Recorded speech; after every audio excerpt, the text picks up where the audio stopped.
क्या आपको सच में आटा गूंदना आता है? सर्दी में और गर्मी के मौसम में किस तरह से आटा गूंदा जाता है? और इसके अलावा ऐसा नरम आटा जिससे फूली हुई और परफेक्ट रोटी बनती है, बनाने का तरीका मैं आपको बताऊंगी। पराठे हम बनाएंगे 4 मुख्तलिफ तरीके से और हम उनका कंपैरिजन करेंगे कि कौन सा लच्छा पराठा जो है किस तरीके से बनाया गया लच्छा पराठा ज़्यादा परफेक्ट बनता है और सॉफ्ट रहता है। तो आज की वीडियो जो है वो बहुत इंटरेस्टिंग होने वाली है। तो चलते हैं आज की वीडियो को स्टार्ट करते हैं। बिस्मिल्लाहिर्रहमानिर्रहीम, अस्सलाम वालेकुम। जैसा कि आपने वीडियो के शुरू में देखा कि मैंने यहाँ पे 2 कप आटा शामिल किया है और उसके अंदर 1 चम्मच नमक डाला है।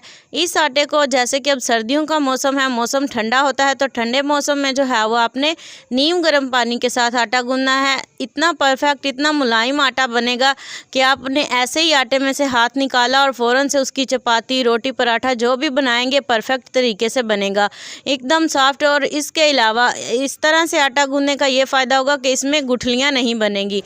तो आटे को पहले मैंने अच्छे से मुक्की लगाकर जो है वो गूंदा है। 5 मिनट के लिए उसे रेस्ट दिया और फिर हम इसके ऊपर थोड़ा सा घी लगाएंगे। घी लगाकर हम इसे दोबारा से जो है वो मुक्की देंगे और इसी तरह से हम इसे 4 से 5 मिनट जो है वो गूंदते रहेंगे।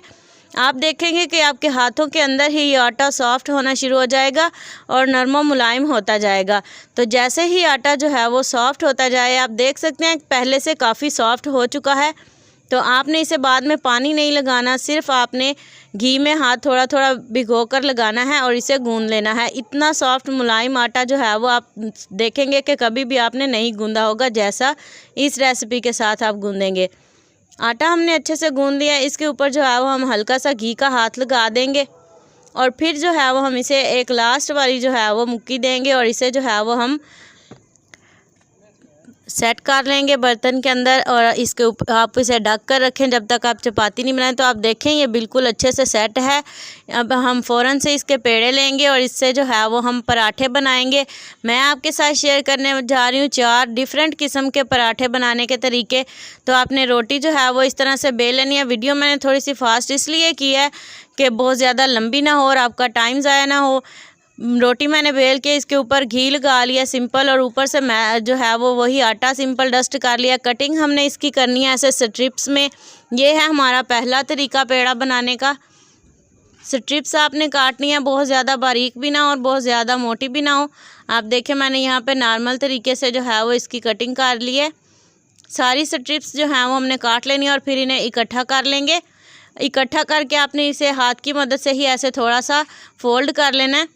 तो आप देखें ऐसे थोड़ा सा ट्विस्ट करेंगे इसे और इसका जो है वो हम ट्विस्ट करते करते ही एक पेड़ा बना लेंगे। ये है हमारा नंबर 1 वाला पेड़ा। इसे जो है वो साइड पे रख देंगे बनाकर। तो ये देखें कितना ज़बरदस्त इसके ऊपर भी लच्छे बने हैं। इसी तरह से दूसरा पेड़ा जो है वो, उसके लिए मैंने यहाँ पे चपाती बेल लिया। सेम उसी मेथड से जो है वो ऊपर घी पहले लगाया और फिर ऊपर से आटा डस्ट किया। इसको जो है वो मैंने देखें थोड़ा सा कट लगाया और आपने इस तरह से फोल्ड करके जैसे हम कोन बनाते हैं वैसे ही इसकी कोन सी बना लेनी है। और इसकी जो है वो नीचे वाली साइड हाथ के ऊपर रख कर ऐसे ऊपर से प्रेस करेंगे तो देखें माशाल्लाह ये भी कितने प्यारे इसके अंदर जो हैं वो लेयर्स बनी है। इसी तरह से बाकी का पेड़ा भी आप देखें। यहाँ पे मैंने चपाती बेल कर उसके ऊपर घी लगाया और फिर ऊपर आटा डस्ट करके इस तरह से इसकी लेयर्स बना रही हूँ। इसको भी आपने जो है वो ऐसे ही बना लेना। ये हमारा तीसरे नंबर वाला तरीका है।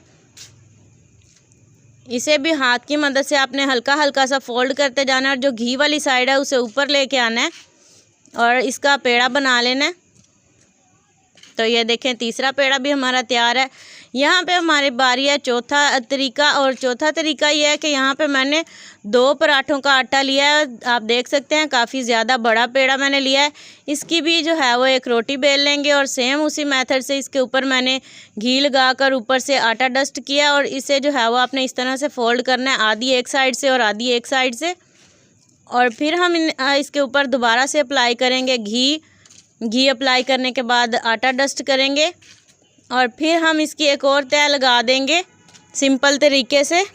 तो आप देखें यहाँ पे मैंने इसकी तह लगा दिया। हाथ की मदद से बोर्ड के ऊपर रख कर थोड़ा सा लंबा करेंगे खींच के, जितना भी आपसे हो सके इसे लंबा करेंगे और फिर हम इसे इस तरह से रोल करते जाएंगे।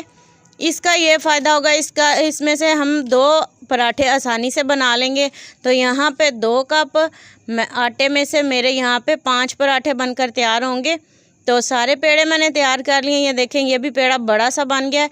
इस पेड़े में से हमने नाइफ़ की मदद से जो है वो दरमियान में से कटिंग करनी है। तो आप देखें, इस तरह पेड़े को हाथ पे उठा लें या बोर्ड के ऊपर रख के जैसे आपको इजी लगे दरमियान में से काट लेंगे तो 2 पेड़े हमारे ये बन जाएंगे। तो देखें, यहाँ पे 5 पेड़े मैंने तैयार कर लिए हैं। तो 4 डिफरेंट किस्म के पराठे हम बना रहे हैं। तवे को अच्छे से गर्म कर लिया मैंने, और पहले नंबर वाला पराठा जो है उसे मैंने बेल लिया था पेड़े को, तो ये ऊपर मैंने डाल दिया है। हल्का सा एक साइड से सेंक लेंगे और फिर जो है वो हम दूसरी इस साइड पे घी लगा लेंगे। बहुत ज़्यादा मैंने नहीं लगाया, ब्रश की मदद से हल्का सा ही लगाया है। साइड तब्दील करेंगे और इस साइड पे भी जो है वो हम हल्का हल्का घी लगा लेंगे। अगर आपको ज़्यादा घी पसंद है तो आप ज़्यादा घी भी लगा सकते हैं इसके ऊपर। तो पहले भी हमने अंदर बहुत ज़्यादा घी इस्तेमाल किया, इसलिए मैंने इसके ऊपर हल्का सा घी लगाया। दोनों साइडों से अच्छे से इसे सेंक लेंगे तो आप देखेंगे कि बहुत ही प्यारा सा इसका कलर भी आना शुरू हो गया। पराठा देखें हमारा अच्छे से पक चुका है। तो मैं आपको दिखाती हूँ कि इसकी लेयर्स जो हैं वो बनी है या नहीं। तो ये देखें, ये हमारा कितनी प्यारी माशाल्लाह इसकी लेयर्स बनी है। इसी तरह दूसरे नंबर वाला पराठा मैंने ऊपर डाल दिया है। इसकी भी लेयर्स जो हैं वो चेक करने हैं कि बनी है या नहीं, कैसी बनी है।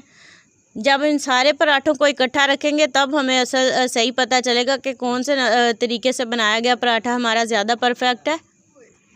मैंने तीसरे नंबर वाला पराठा ऊपर डाल दिया है। तो व्यूअर्स, आपने मुझे कमेंट में ज़रूर बताना है कि आप घर में पराठा जो है वो या लच्छा पराठा किस तरीके से बनाते हैं, कौन से वाले मेथड से बनाते हैं, और आपका जो है वो लच्छा पराठा ज़्यादा अच्छा बनता है या फिर जो मैंने बनाए हैं उनमें से कौन सा पराठा जो है वो ज़्यादा अच्छा बना है। आपने मुझे कॉमेंट में ज़रूर बताना है।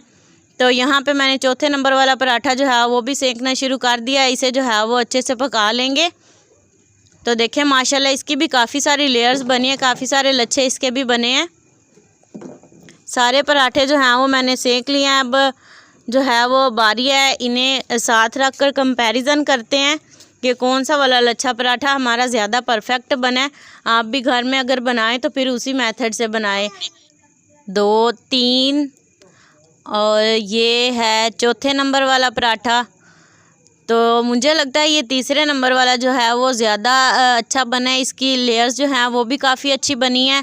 मैं आपको ऊपर पेड़ा भी दिखा देती हूँ कि इस तरीके से जो हमने पेड़ा बनाया था, देखिए सबसे ज़्यादा सॉफ्ट और अच्छा पराठा यही बना है। तो आज मैंने आपके साथ वीडियो शेयर किया है एक अच्छे तरीके से आटा कैसे हम गूंदें सर्दियों में, और उससे जो है वो 4 किस्म के लच्छे पराठे तैयार किए हैं। और उम्मीद करती हूँ आपको आज की वीडियो अच्छी लगी होगी। वीडियो पसंद आई हो तो लाइक ज़रूर करें और इसी तरह की इंटरेस्टिंग वीडियोस के लिए चैनल को ज़रूर सब्सक्राइब कर लें। नेक्स्ट वीडियो तक के लिए आयशा सुहेल को दीजिए इजाज़त। दुआओं में याद रखिएगा। अल्लाह हाफिज़।